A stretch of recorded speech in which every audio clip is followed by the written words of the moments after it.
It is a clash in the AFC West. You've got the LA Chargers heading to Mile High to take on the Denver Broncos on Monday night. This is going to be a great game. I think every division game in this AFC West is going to be en fuego. Yes, 100%. This is going to be a big-time matchup. Sugar, what you looking for? I'm looking at the new coaches. You've got a whole new coach on both sides of the field, and Vance Joseph is the one I'm interested in. He was a defensive coordinator in Miami. He gets the head coaching job in Denver. For years, they had Gary Kubiak. You know, they had, before him, they had Mike Shanahan for years. This is a defensive-minded head coach, Vance Joseph, but it isn't Wade Phillips, which is the defense they've run for years. So very curious to see how this team is. They missed the playoffs last year. Quarterback play is going to be the focus. But what can a good defense do with a brilliant defensive mind? Can they get even better? So I want to see the Vance Joseph era start with Rex Ryan and Beth Mowins on the call. How about that? The late-night Monday Night Football game, the second of the doubleheader. But this is interesting. Two new coaches, and the Broncos coach is one I'm watching. Okay, what about you? What about the old QB? Trevor Siemian. Okay. Getting the start here. You know, they did add Brock Osweiler. There was an amazing Circle of Life deep dive done by our very own Peter Schrager. But I think it probably maybe says more about Paxton Lynch than it does about Trevor Siemian. And you actually brought this to the table, Peter, that Trevor Siemian won not just once, he won two different.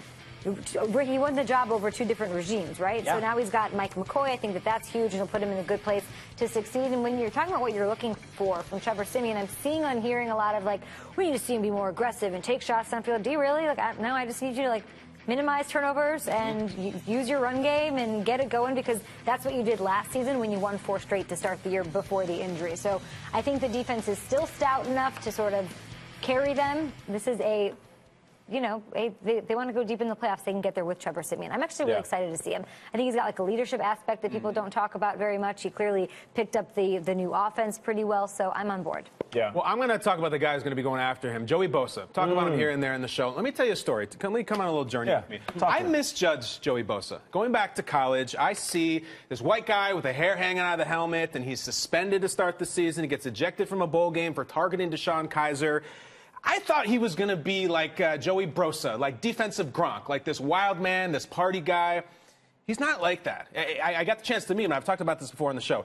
He has this incredible rookie year after the holdout, after the injury, still gets Rookie of the Year. I meet him backstage at Honors, and I think, oh, here comes Bosa. This is going to be fun. He's going to have all these funny quotes and Yo Soy Fiesta and all that stuff. And I said, so, you know, Joey, the Chargers move in L.A. Is Los Angeles ready for 21-year-old Joey Bosa?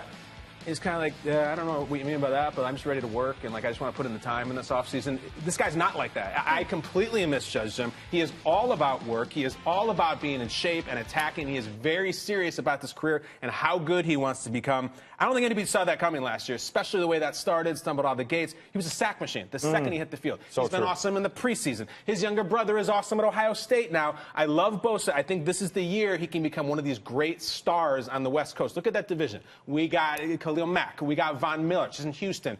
Bosa is the guy who belongs there. He is not a party guy. He is not a big personality guy. He's a football guy, and I love him for it. Melvin Ingram could be the best pass rushing duo in the league. I remember saying that in May. Bosa, do you believe he's going to pick up where he left off? I do. And be a dominant force I do, season? because, Nate, he has the whole offseason. He had all of training camp. He's healthy. He's ready. There's no reason it shouldn't be better. I love it. All right. What I'm looking forward to is a guy that I misjudged. You talk about misjudging Joey Bosa. I misjudged Melvin Gordon. And let me talk about this. He's a big back, strong, got the helmet, got the dreads hanging out the back. It reminded me of another guy, Marshawn Lynch. And then his rookie year, he comes out, and in an analogy sense, he drops the ball. He doesn't play well, doesn't get in the end zone. As we know, the bingo board, right? Melvin Gordon didn't score a rushing touchdown. You think, is this guy a bust? And all of a sudden, he comes back the following year, and what we saw last year was the true Melvin Gordon. He went out there and balled out. In 13 games, he had 12 touchdowns, over 1,400 yards. The only guys that average more yards per game are the superstars of this league. That's Le'Veon Bell, David Johnson, and Zeke. Those are huge names. Falling right after him is Melvin Gordon. He went out last year with the knee and the hip. So, one, I want to see, how does he look? How does he feel? How's he going to look behind that line with the weapons around him that all of a sudden seem healthy?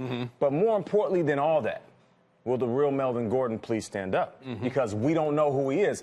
What I would like to think is the guy we saw last year is the guy we're going to see this whole season. And if that's the case, then he can trend upward after having a subpar rookie season. He can play unbelievable. And I love running games. And, you know, I can talk about wide receivers all day long on the show.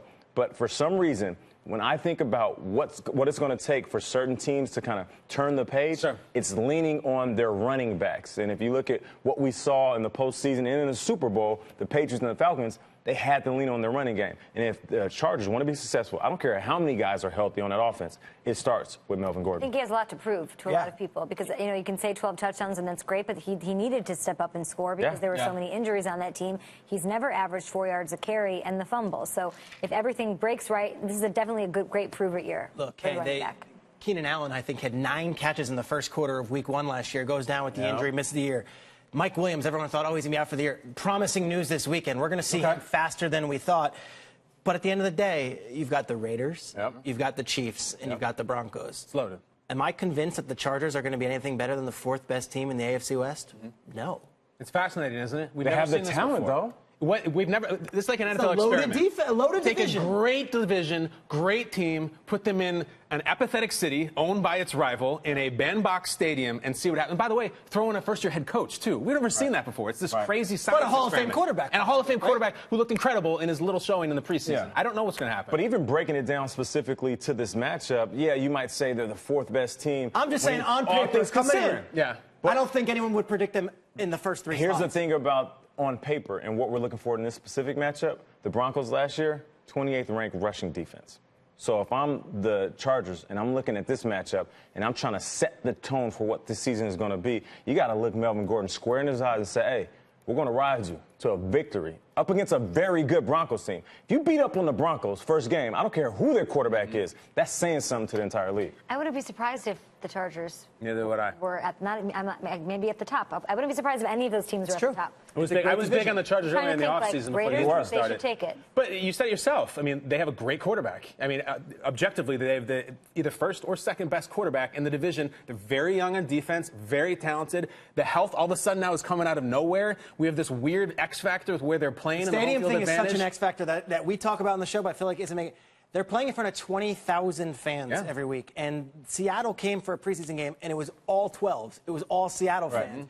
Raiders will do the same. Raiders are going to be the same. It could be really interesting in that little bandbox, because if they pack it with Chargers fans, that becomes a Cameron Crazy, a Rutgers at the Rack. Like, it becomes one of those deals. But if they don't, that could be tumbleweeds and the visiting team coming in for a weekend in L.A. They've got to start quick and win. Absolutely. Huge pressure to win early. And taking you inside the locker room with teams that have dealt with injuries and lose games. I'm talking about last-second games, special teams plays, literally handing games away.